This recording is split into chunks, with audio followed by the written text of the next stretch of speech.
So I'm gonna go ahead and change the starter tonight because I got stuck somewhere for like half hour.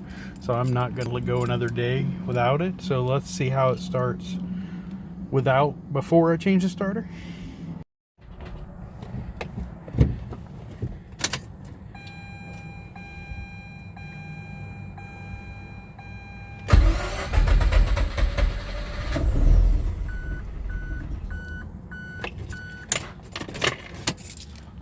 So that's before the starter. Let's just try with the new starter.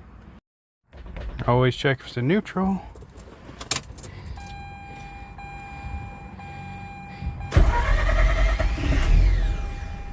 I'd say that's an improvement. That was way faster.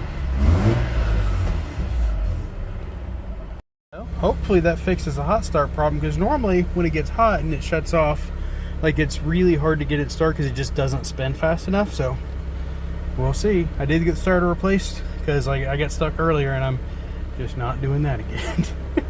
So maybe another fix, we'll see.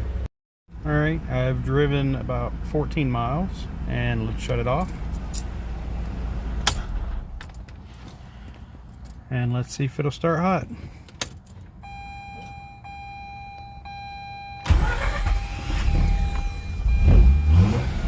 Yay!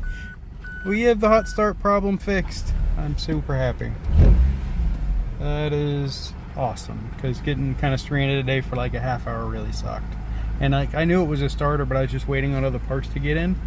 But I'm happy we got the start, or the hot start problem fixed. So if you have a first gen RX-8s like 04 to 07, get you the newer starter, like the 08 and up starter, the N3R3 starter, and you'll fix your hot start problem. So yay, super happy.